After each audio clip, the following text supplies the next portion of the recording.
వామాకు తంబ్లి పేరైతే చాలా డిఫరెంట్గా ఉంది. అసలు ప్రాసెస్ ఎలా ఉంటుంది, అది ఎవరెవరు తీసుకోవచ్చు, ఏ విధంగా ఉపయోగపడుతుంది, ఇవన్నీ కూడా తెలుసుకుందాం. అంతకంటే ముందర కావాల్సిన పదార్థాలు ఏంటో చూసేద్దాం. వామాకు, కొబ్బరి తురుము, శనగపప్పు, జీలకర్ర, ఆవాలు, మినప్పప్పు, సైంధవ లవణం, మజ్జిగ, నూనె. సో ముందుగా ఏం చేయాలి మ్యామ్? ముందుగా మనం ఏం చేద్దామంటే వామాకుని అలానే కొబ్బరి తురుముని రెండుని కలిపి మంచిగా రోట్లో దంచేసుకున్నాం. ఓకే, సో ఇది రోట్లోనే దంచుకుంటే బాగుంటుంది అంటారా అయితే? యా.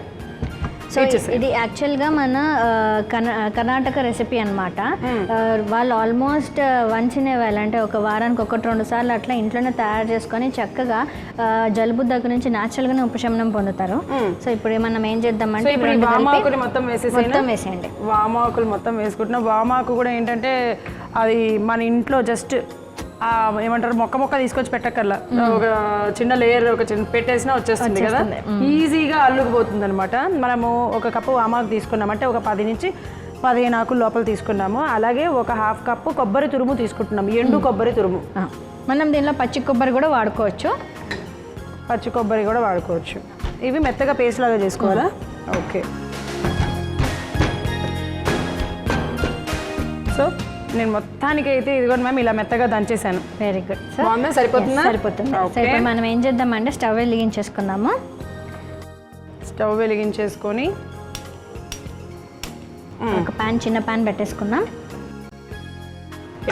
పెట్టేసుకొని ఒక 1 స్పూన్ ఆయిల్ వేసేసుకుందాం. సరిపోతుందా? సరిపోతుంది. ఇప్పుడు మనం దంచుకున్నటువంటి మిశ్రమాన్ని అంతా కూడా దానిలో వేసేసుకొని కొంచెం దాన్ని వాటర్లో కూడా వేసేద్దాం. అయితే అంటే దీన్ని కొంచెం వేయించుకోవాలంటారా? పచ్చివాసన పోవాలంటారా? ఎగ్జాక్ట్గా పచ్చివాసన కొంచెం పోయేటట్టు వేయించుకుంటే ఏమవుతుందంటే తినడానికి రుచికరంగా ఉంటుంది, అలానే దాని వాల్యూస్ కూడా అలానే ఉంటాయి అన్నమాట. ఓకే, ఇదిగోండి మనకి ఇంత వచ్చింది క్వాంటిటీ, ఇది మనం ఇందులో వేసేసుకుంటున్నాము. అంటే ఎప్పటికప్పుడు తయారు చేసుకునే సంజీవని, ఎప్పటికప్పుడు తయారు చేసుకునేది అనమాట. ఇది మనం అంటే ఆహారంలో కూడా తీసేసుకోవచ్చు, డైరెక్ట్గా కొంచెం మనం అన్నంలో కూడా కలుపుకొని తీసుకోవచ్చు అనమాట ఈ మనం తయారు చేసుకునే ఈ రెసిపీని అలా. ఓకే, సో ఇప్పుడు దీన్ని ఎక్కువ వేగించుకోవాలా లేకపోతే జస్ట్ కొంచెం వేయించేసేసి కొంచెం వాటర్ వేసి మరిగిద్దాం. కొంచెం వాటర్ వేసి లైట్గా ఇది కొంచెం ఉడకాలంటారు అంతే. ఓకే, వామాకులు అయితే మంచి ఘాటుగా ఉంటాయి. మామూలుగా అయితే వామాకులు అనగానే వామాకులతో చేసుకునే రెసిపీ ఏమిటి అని అంటే ఓన్లీ వామాకు బజ్జీ. నేను బజ్జీ అన్నా మేడం పచ్చడి అన్నారు. సో అంటే బజ్జీలు చాలామంది చేసుకుంటారు. ఇప్పుడు మనం ఆయుర్వేద ఆహారంలో మనం అందరం కూడా ఆరోగ్యంగా ఎలా ఉండాలని చెప్పి వామాకు పచ్చడి కూడా నేర్పించాము. సో ఇప్పుడు అలానే ఈ వామాకు తంబలి ఎందుకంటే ఇది చిన్నపిల్లలకు కూడా పెట్టచ్చు అనమాట. మనం దీనిలో మనకి అంటే అధికంగా పిత్తం ఉండడం వల్ల కూడా మనకు జలుబు దగ్గు వస్తుంటుంది కదా, సో దాన్ని తగ్గించడానికి కూడా మనం ఇక్కడ మజ్జిగ వాడుతూ ఉంటాము. సో ఇప్పుడు స్టవ్ ఆఫ్ చేసేసేయండి. ఓకే, ఇప్పుడు ఏం చేద్దామంటే మనం బౌల్లోకి తీసేసుకుందాం. ఓకే, మనం ఇది ఏంటంటే ఒక బౌల్లో వేసేసుకొని పక్కన పెట్టేసుకుందాం. నెక్స్ట్ ప్రాసెస్ ఏంటి? సో మనం తయారు చేసుకున్నాం కదా మజ్జిగ, సో మనం ఒక వంతు పెరుగు తీసుకున్నట్లయితే దానికి 3 వంతులు నీళ్లు కలుపుకొని తయారు చేసుకున్నటువంటి మిశ్రమం మజ్జిగ ఇలా తయారు చేసుకున్నాము. సో దీన్ని మనం ఇప్పుడు మన మిశ్రమం అంతా కొంచెం వేడిగా ఉంది కదా, అది కొంచెం చల్లారాక మనం దీనిలో మిక్స్ చేద్దాం. ఓకే, నెక్స్ట్ ఇప్పుడు ఏం చేద్దాం? ఈ లోపల మనం పోపు వేసేసుకున్నాం. ఇప్పుడు దీంట్లో పోపు కూడా వేసుకుంటామా? పోపు వేసుకుంటే చాలా టేస్టీగా ఉంటుంది. మనం సాధారణంగా మజ్జిగ పులుసు అలా పెట్టుకుంటూ ఉంటాం కదా, సో సిమిలర్ ప్రాసెస్ గానే అన్నమాట ఇది. మజ్జిగ పులుసు తయారు చేసుకునే బదులు ఇలా తయారు చేస్తాం. అంటే ఇది రైస్ లోకి డైరెక్ట్ రైస్ లో తీసేసుకోవచ్చు. అలానే దీన్ని మనము ఎలా అంటే కొంచెం సూప్ లాగా కూడా కొంచెం వాటర్ ఎక్కువ యాడ్ చేసుకొని కూడా సూప్ లాగా కూడా కొంచెం తీసేసుకోవచ్చు. 1/2 కప్ కాకపోతే. సో 1 స్పూన్ సరిపోతుంది కదా? సరిపోతుంది. 1 స్పూన్ నూనె వేసుకుంటున్నాము. యా, అవి అని పోపుకి సంబంధించినవన్నీ కూడా వేసేసుకోవాలి. యా, ఆవాలు అన్నీ ఎక్కువ వేసుకోగలం. ఇదిగో పావు స్పూన్ ఆవాలు, జీలకర్ర పావు స్పూన్,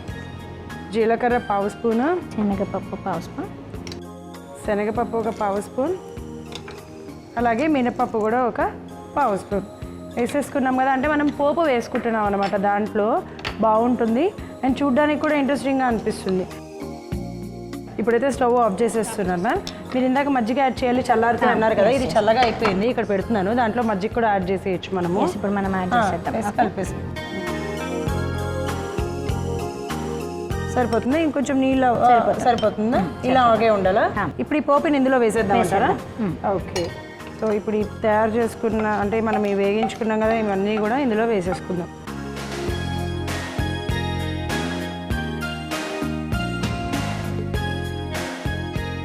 సో ఇలా వేసి పెట్టేసుకున్నాం కదా, ఇలా తీసేసుకోవచ్చు. మరి కాకపోతే మీరు మజ్జిగ పులుసు లాగానో లేకపోతే అట్లా ఉంటుంది అన్నారు కదా, మన సైంధవులలో వేసుకోలే కదా? అయితే మనం ఇందాక తయారు చేసుకున్నాం కదా, 1 వంతు పెరుగు తర్వాత 3 వంతులు నీళ్లు కలుపుకొని దానిని మనం కొంచెం సైంధవులను కూడా కలిపేసాము. సో ఇన్ని ఉపయోగాలు ఉన్నటువంటి వామాకు తంబ్లి రెడీగా ఉంది. చూసారు కదా, వామాకు తంబ్లి అంటే ఏంటో అనుకున్నాను అసలు ఎలా ఉంటుంది ఏంటి అని. బట్ చూడడానికైతే ఎగ్జాక్ట్గా మనకి ఇంట్లో తయారు చేసుకునే చల్ల మజ్జిగ అంటారు కొంతమంది, మజ్జిగ పులుసు అంటూ ఉంటారు. సో అట్లనే అనిపించింది. బట్ మరి ఇంత ఆరోగ్యాన్ని మనందరికీ అందించే ఈ వామాకు తంబ్లి తయారు చేసుకోవడానికి కావాల్సిన పదార్థాలు, తయారు చేసే విధానం మరొకసారి మీకోసం. వామాకు తంబ్లి తయారు చేసుకోవడానికి కావాల్సిన పదార్థాలు: వామాకు, కొబ్బరి తురుము, శనగపప్పు, జీలకర్ర, ఆవాలు, మినప్పప్పు, సైంధవ లవణం, మజ్జిగ, నూనె. వామాకు తంబ్లి తయారు చేసుకునే విధానం: ముందుగా కల్వం తీసుకొని అందులో వామాకు, కొబ్బరి తురుము వేసి మెత్తగా దంచుకోవాలి. తర్వాత స్టవ్ వెలిగించి ప్యాన్ పెట్టుకొని 1 చెంచా నూనె వేసి, నూనె వేడయ్యాక దంచుకున్న వామాకు మిశ్రమము అలాగే కొద్దిగా నీళ్లు పోసి కలుపుతూ ఉడికించి ఒక బౌల్లోకి తీసి పక్కన పెట్టుకోవాలి. తర్వాత అదే ప్యాన్లో మరికొద్దిగా నూనె వేసి అందులో 1/2 చెంచా ఆవాలు, 1/2 చెంచా జీలకర్ర, 1/2 చెంచా శనగపప్పు, 1/2 చెంచా మినపప్పు వేసి వేగించుకోవాలి. ఇప్పుడు ముందుగా గ్రైండ్ చేసుకున్న వామాకు మిశ్రమంలో సైంధవ లవణం కలిపిన మజ్జిగ అలాగే చేసుకున్న పోపు వేసుకుంటే సీజనల్ వ్యాధులను తగ్గించి రోగ నిరోధక శక్తిని పెంచే వామాకు తంబ్లి రెడీ.